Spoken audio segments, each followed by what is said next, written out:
Hello viewers, வணக்கம் and welcome back to my channel. Shanmugam Bharani சீரியலுடைய இன்னைக்கு எபிசோடுக்கான ரிவ்யூ என்ன அப்படின்றத பார்க்கலாம். அதுக்கு முன்னாடி இது வரைக்கும் நம்ம சேனலோட நீங்கள் சப்ஸ்கிரைப் பண்ணலன்னா பண்ணிக்கிறீங்க, கூடவே இருக்க பெல் ஐக்கானையும் கிளிக் பண்ணிக்கிறீங்க. சரி, வாங்க வீடியோக்குள்ளே போகலாம். எபிசோடை பொறுத்த வரைக்கும் அறிவழகன் எந்த அளவுக்கு ரத்னாவை விரும்புகிறாங்க அப்படின்றது ஒட்டுமொத்த குடும்பத்துக்குமே தெரிஞ்சிருக்கு. ஸோ இதை பற்றி பரணி சண்முகத்துக்கிட்டே பேசிகிட்டு இருக்காங்க. அறிவு சின்ன வயசுலேருந்து சேர்த்து வச்சுருந்த ரத்னாவுடைய ஞாபகங்கள் எல்லாத்தையும் ஒன்றா எடுத்து பார்த்து அறிவழகனை பற்றி சண்முகத்துக்கிட்ட பேசிகிட்டு இருக்காங்க.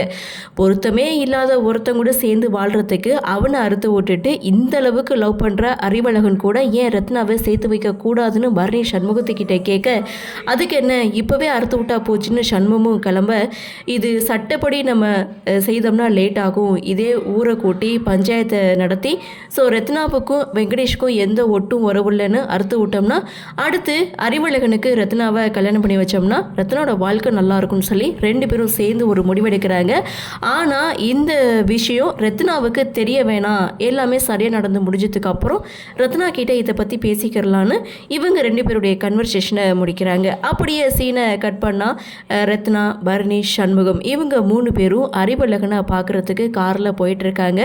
அப்போது பரணி ரத்னா கிட்ட பேசிகிட்டு இருக்காங்க. எதுக்காக அறிவழகனுடைய ரிசைனிங் லெட்டரை நீ வாங்கின அப்படின்னு சொல்லி கேட்கும்போது, வேறு என்ன பண்ணுறது, யாராவது ஒருத்தர் தான் அந்த ஸ்கூலில் ஒர்க் பண்ண முடியும், ஒன்று நான் ஒர்க் பண்ணணும் இல்லைனா அந்த அறிவழகன் ஒர்க் பண்ணணும், நாங்கள் ரெண்டு பேரும் சேர்ந்து ஒர்க் பண்ணால் இந்த ஊரே தப்பாக பேசும், ரெண்டு பேரும் சாதாரணமாக நின்று பேசினால் கூட அது தப்பான கண்ணோட்டத்தில் தான் பார்க்கணும் ரத்னா ஒரு பக்கம் சொல்ல, எந்த தப்பும் செய்யாத அறிவழகன் எதுக்காக தண்டனையை அனுபவிக்கணும்னு பரணி ஒரு பக்கம் கேட்க, இந்த ஊரே நம்ம அம்மாவை பார்த்து தவறாக தான் பேசிச்சு, அதுக்கப்புறம் நம்ம அம்மாவை பற்றி எல்லாரும் தெரிஞ்சதுக்கப்புறம் ஊரே நாங்கள் தப்பாக நினச்சிட்டோம், மன்னிச்சிருங்கன்னு மன்னிப்பு கேட்டுச்சு, இந்த ஊரை பற்றி நீ ஏன் நினைக்கிற அப்படின்னு சண்முகம் ஒரு பக்கம் ரத்னா கிட்ட சொல்ல, ரத்னா, பரணி, சண்முகம் இவங்க மூணு பேருமே அறிவழகன் வீட்டுக்கு வராங்க. ஸோ இதுக்கிடையில் அறிவழகன் வீட்டில் எல்லாருமே ரெடி ஆகுறாங்க. காரணம் என்னென்னா அறிவழகனுக்கு பொண்ணு பார்க்க கிளம்பிட்டாங்க. அந்த சமயம் தான் சண்முகம், பரணி, ரத்னா இவங்க மூணு பேரும் வீட்டுக்கு வராங்க. ஸோ அறிவும் பார்த்துட்டு இவங்க மூணு பேரையும் வரவேற்கிறாங்க. எங்கேயாவது கிளம்பியிருக்கீங்களா விசேஷமாக அப்படின்னு சொல்லி கேட்கும்போது, அறிவுக்கு பொண்ணு பார்க்க போகிறோம், வாங்க போகலாம் அப்படின்னு சொல்லி பரணியையும் கூப்பிட, ஸோ அந்த இடத்துல நாங்கள் எதுக்குன்னு சண்முகம், பரணி, ரத்னா இவங்க மூணு பேரும் சொல்ல, சொந்த பந்தத்தோடு போய் நின்னா தான் நல்லா இருக்கும்னு சொல்லி இவங்க மூணு பேரையும் பொண்ணு பார்க்குற வீட்டுக்கு கூட்டிகிட்டு போக, ஸோ பொண்ணு பார்க்குற விஷயம்லாம் நல்லா தான் நடக்குது. அங்கே தான் ஒரு ட்விஸ்ட் இருக்குது. என்னென்னு பார்த்தா வெங்கடேஷன் பொண்ணோட ஃப்ரெண்டுக்கு கால் பண்ணுறாங்க.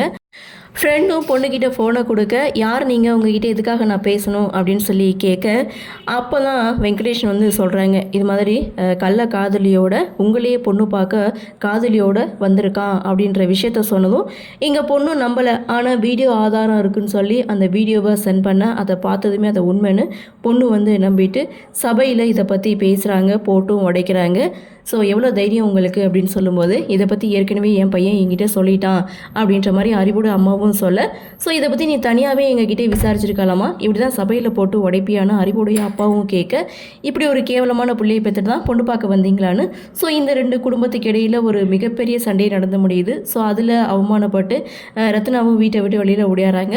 ஸோ அடுத்த செகண்ட் பரணி, சண்முகம், ரத்னா இவங்க மூணு பேருமே வீட்டுக்கு வராங்க. நம்ம ஒரு பிளான் போட்டால் அது ஒன்று நடக்குதுன்னு பரணி ஒரு பக்கம் சொல்ல, எல்லாமே காரணமாக தான், இது நல்லத்துக்குன்னு எடுத்துக்கிறதா இல்லை கெட்டத்துன்னு எடுத்துக்கிறதா இது போக போக தான் தெரியும்னு சொல்லிட்டு மூணு பேரும் வீட்டுக்கு வராங்க. ஸோ வந்த இடத்துல ரத்னா பார்த்திங்கன்னா பயங்கர கோபத்தோட, இங்கே எங்கே போனாலும் நான் தான் அவமானப்பட்டு போய் அசிங்கப்பட்டு போய் நிற்கிறேன், இதுக்கெல்லாம் காரணம் அந்த அறிவு தான், அந்த அறிவை சொல்லணும் அப்படின்னு சொல்லி திட்டிட்டு ரத்னா அங்கேருந்து போகிறாங்க. ஒட்டுமொத்த குடும்பமும் வந்துட்டிங்களா, என்னாச்சு அப்படின்னு சொல்லி கேட்க எல்லாரும் சைலண்ட்டாக இருக்காங்க. இதோட எபிசோடையும் முடிக்கிறாங்க.